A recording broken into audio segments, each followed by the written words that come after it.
भारतीय बीएमडी का पहला टेस्ट हुआ सफल। S-500 से 12 गुना शक्तिशाली, चीन को पटल में भी नहीं छोड़ेगा। दोस्तों, हाल ही में डीआरडीओ ने हम सभी को एक ऐसी बड़ी खुशखबरी दी है जिसे सुनने के बाद आप सभी लोग खुशी से उछल पड़ेंगे, क्योंकि अब से कुछ दिन पहले ही डीआरडीओ ने इस साल का सबसे बड़ा मिसाइल परीक्षण अंजाम दे दिया है। और यकीन मानिए, इस खबर को सुनने के बाद दुनिया के सबसे शक्तिशाली देश भी हैरान रह चुके हैं, क्योंकि अब भारत इस मिसाइल परीक्षण के बाद एक बैलिस्टिक मिसाइल प्रूव कंट्री बनने जा रहा है। यानी कि एक ऐसा देश जिस पर चाहे कितने भी बैलिस्टिक मिसाइलों से हमला कर लो, कितनी भी सुपरसोनिक मिसाइल से हमला कर लो, सब बेकार हो जाएंगे, क्योंकि भारत के पास होगा अब बीएमडी शील्ड। जी हां दोस्तों, बीएमडी शील्ड क्या है? तो बस इतना समझ लीजिए कि एक ऐसा इंटीग्रेटेड एयर डिफेंस सिस्टम है जो कई छोटे छोटे एयर डिफेंस सिस्टम से मिलकर बना हुआ है, जिसमें शॉर्ट रेंज मिसाइलें हैं, मीडियम रेंज मिसाइलें हैं, लॉन्ग रेंज मिसाइलें हैं। और इन मिसाइलों का काम यह है कि पूरे भारत पर अगर किसी भी दिशा से कोई भी देश किसी भी प्रकार का लड़ाकू विमान भेजता है, किसी भी प्रकार की मिसाइल से हमला करता है, तो ये बीएमडी शील्ड उसे ट्रैक करेंगी और उसे भारत देश पर हमला करने से पहले ही मार गिराएंगी। बीएमडी की सबसे खास बात यह है कि अब भारत की एक एक इंच जमीन को यह कवर करता है। यानी कि पूरे भारत पर बीएमडी ऐसी सुरक्षा कवच तैयार करेगा जो भारत के शहरों, भारत की सेनाओं और भारतीय जनता पर किसी भी दिशा से किसी भी प्रकार के हवाई हमले को देश से हजारों किलोमीटर दूर मारकर गिरा सकता है। इससे आप समझ सकते हैं कि कितना महत्वपूर्ण है। और कई एक्सपर्ट तो ये भी कहते हैं कि बीएमडी शील्ड से ज्यादा महत्वपूर्ण हथियार भारतीय इतिहास में आज तक हुआ ही नहीं। और आपको बता दूं कि ऐसा नहीं है, बीएमडी शील्ड सिर्फ कागजों पर है, ये ऑलरेडी बनकर तैयार हो चुका है। ज्यादातर इसकी मिसाइलें तैयार हो चुकी हैं और इसका एक हिस्सा इंस्टॉल कर दिया गया है, जो काम करना भी शुरू कर चुका है। अब इसका आखिरी काम चल रहा है, जो है फेज 2। फेज 2 के अंदर मेनली 2 मिसाइल हैं, AD-1 और AD-2। ये लॉन्ग रेंज मिसाइलें हैं और यही सबसे महत्वपूर्ण है। दरअसल जो AD-1 है उसकी रेंज 3500 किलोमीटर है और AD-2 की रेंज 5000 किलोमीटर। हाल ही में डीआरडीओ ने यह घोषणा की है कि हमने इन दोनों में से AD-1 का टेस्ट किया था और ये AD-1 का पहला परीक्षण था और ये पूरे तरीके से सफल भी रहा। जो कि टारगेट इसे दिया गया था वो इसने अचीव भी किया। दोस्तों, भारत ने बैलिस्टिक मिसाइल डिफेंस सिस्टम यानी कि बीएमडी इंटरसेप्टर मिसाइल को ओडिशा तट पर सफल परीक्षण किया। यह सिस्टम लंबी दूरी तक मिसाइलों और एयरक्राफ्ट को मार गिराने में सक्षम है। दरअसल चीन और पाकिस्तान की किलर मिसाइलें, फाइटर जेट और विस्फोटकों से लैस ड्रोन विमानों का खतरा बढ़ता जा रहा है। इसी से निपटने के लिए भारत अब अभेद्य सुरक्षा कवच हासिल कर रहा है और इजराइल की तरह अपना आयरन डोम बना रहा है। भारत अपने बीएमडी सिस्टम को रूस से मिले S-400 एयर डिफेंस सिस्टम के साथ आगे बढ़ा रहा है। हाल के परीक्षणों में बीएमडी की AD-1 इंटरसेप्टर मिसाइल ने सफलतापूर्वक अपने टारगेट को हासिल किया। बीएमडी सिस्टम को इस तरह से बनाया गया है कि परमाणु हमलों को भी विफल किया जा सके। डीआरडीओ के बनाए बीएमडी सिस्टम की AD-1 इंटरसेप्टर मिसाइल लंबी दूरी तक मार करने में सक्षम है। इस मिसाइल को एटमॉस्फेयर के बाहर और एटमॉस्फेयर के अंदर मौजूद बैलिस्टिक मिसाइलों और फाइटर जेट को मार गिराने के लिए डिजाइन किया गया है। यह मिसाइल 2 चरणों वाले सॉलिड मोटर से चलती है। इसमें भारत में विकसित किया गया सुपर एडवांस कंट्रोल और नेविगेशन सिस्टम लगाया गया है। ये नेविगेशन सिस्टम AD-1 मिसाइल को बहुत तेज रफ्तार के साथ अपने टारगेट की ओर बढ़ने में मदद करता है। डीआरडीओ ने बताया कि इस मिसाइल परीक्षण के दौरान सभी सिस्टम्स ने बखूबी काम किया और पूरे रास्ते में तैनात किए गए सेंसर ने इसकी पुष्टि की। वैज्ञानिकों ने बताया कि पूरी तरह से active ballistic missile defence system में हाई पावर रडार लगे होते हैं।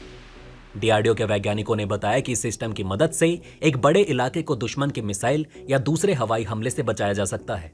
रक्षा मंत्री राजनाथ सिंह ने कहा कि यह सुपर एडवांस तकनीक दुनिया में कुछ ही देशों के पास मौजूद है। भारत को इस सिस्टम की सख्त जरूरत कारगिल युद्ध के समय साल 1999 में पड़ी। पाकिस्तान अपनी मिसाइल क्षमता को लगातार बढ़ा रहा है। चीन भी पाकिस्तान को मिसाइल प्रोग्राम में लगातार मदद दे रहा है। दोस्तों, भारत के बीएमडी सिस्टम का पहला चरण माना जाता है कि साल 2010 के आसपास पूरा हो गया था। इस एयर डिफेंस सिस्टम को पृथ्वी मिसाइल की मदद से तैयार किया गया। इसकी मदद से दुश्मन की 2000 किलोमीटर तक मार करने वाली मिसाइलों को हवा में ही नष्ट किया जा सकता है। जानकारों के मुताबिक भारत के बीएमडी प्रोग्राम का दूसरा चरण एक अभेद्य एंटी बैलिस्टिक मिसाइल सिस्टम बनाने पर फोकस है। भारत का यह सिस्टम ठीक उसी तरह से हो सकता है जिस तरह से अमेरिका का थार्ड है। अमेरिका ने दुनिया के कई देशों में थार्ड एयर डिफेंस सिस्टम को तैनात कर रखा है और ये एक मध्यम दूरी यानी कि 5000 किलोमीटर की मारक क्षमता वाली बैलिस्टिक मिसाइलों को मार गिराने में सक्षम है। यही नहीं, भारत अब AD-2 इंटरसेप्टर मिसाइलों को बनाने में जुट चुका है, जो कि ज्यादा दूरी तक अपने दुश्मन का शिकार कर सकती हैं। पृथ्वी मिसाइलों के आधार पर बनाया गया एयर डिफेंस सिस्टम 50 से 80 किलोमीटर तक मिसाइलों को हवा में ही तबाह कर सकता है। अब इसकी जगह पर प्रद्युमन बैलिस्टिक मिसाइल इंटरसेप्टर को बनाया जा रहा है। इस सिस्टम के दूसरे चरण को एडवांस एयर डिफेंस एडी भी कहा जाता है। एडी निचले स्तर पर उड़ने वाली मिसाइलों को मार गिराने में सक्षम है। इसकी मारक क्षमता 15 से 40 किलोमीटर। भारत के आकाश मिसाइल को एडी का हिस्सा बनाया गया। वहीं दोस्तों, भारत ने अपनी हवाई सुरक्षा को चाक चौंध करने के लिए रूसी ब्रह्मास्त्र कहे जाने वाले S-400 सिस्टम को भी खरीदा। S-400 को भारतीय वायुसेना में शामिल भी किया जा रहा है। रूस का S-400 सिस्टम दुनिया के सबसे एडवांस कहे जाने वाले एयर डिफेंस सिस्टम में शामिल है। ये रूसी सिस्टम हर तरह के हवाई हमले से, मिसाइल से, यूएवी और फाइटर जेट को मार गिराने में सक्षम है। इसका बेहद शक्तिशाली रडार पाकिस्तान और चीन से आने वाले किसी भी हवाई खतरे को सूंघने में माहिर है। एक्सपर्ट्स के मुताबिक S-400 भारतीय सब कॉन्टिनेंट में गेम चेंजर हथियार है। इन दोनों ही सिस्टम से अब भारत की हवाई क्षमता कई गुना बढ़ जाएगी।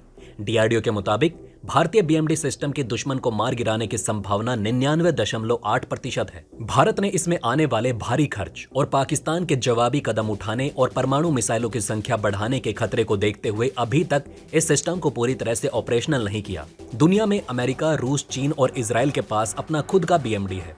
भारत ने अपने बीएमडी सिस्टम को बनाने में इजरायली मदद भी ली है।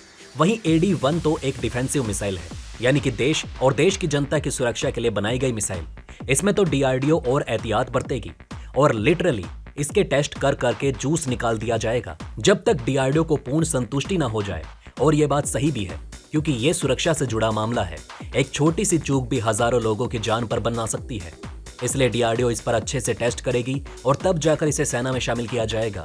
हालांकि बताया जा रहा है कि आने वाले कुछ महीनों में AD-2 यानी कि जो 5000 किलोमीटर वाली मिसाइल है, उसके टेस्ट भी शुरू किए जा सकते हैं। और जब इनके टेस्ट और ट्रायल कंप्लीट हो जाएंगे, उसके बाद दोनों को एक साथ बीएमडी में इंटीग्रेट करके बीएमडी को फुल्ली एक्टिव कर दिया जाएगा। हालांकि हम आपको इस पर अपडेट देते रहेंगे, लेकिन तब तक के लिए आप बीएमडी के AD-1 को लेकर हुए पहले टेस्ट पर क्या कहना चाहेंगे, हमें कमेंट सेक्शन में जरूर बताएं। साथ ही दोस्तों, अपना खुद का एयर डिफेंस सिस्टम होना बहुत ही गर्व की बात है, तो डीआरडीओ के लिए कमेंट बॉक्स में जय हिंद लिखना ना भूलिएगा। बहरहाल दोस्तों, इस वीडियो में बस इतना ही। वैसे आपका इन खबरों के बारे में क्या कहना है, हमें कमेंट में जरूर बताएं। वहीं अगर आप चाहते हैं कि ऐसी इन्फॉर्मेशन ज्यादा से ज्यादा लोगों तक पहुंचे, तो इस वीडियो को शेयर जरूर करें। और अगर हमारी ये वीडियो आपको पसंद आई हो तो लाइक करना ना भूलिएगा। साथ ही अगर अभी तक आपने हमारे चैनल को सब्सक्राइब नहीं किया है तो प्लीज हमारे चैनल को सब्सक्राइब जरूर करें। खुश रहें, अपना ध्यान रखें। फिर मिलेंगे एक नई इन्फॉर्मेशन के साथ। तब तक के लिए जय हिंद, जय भारत।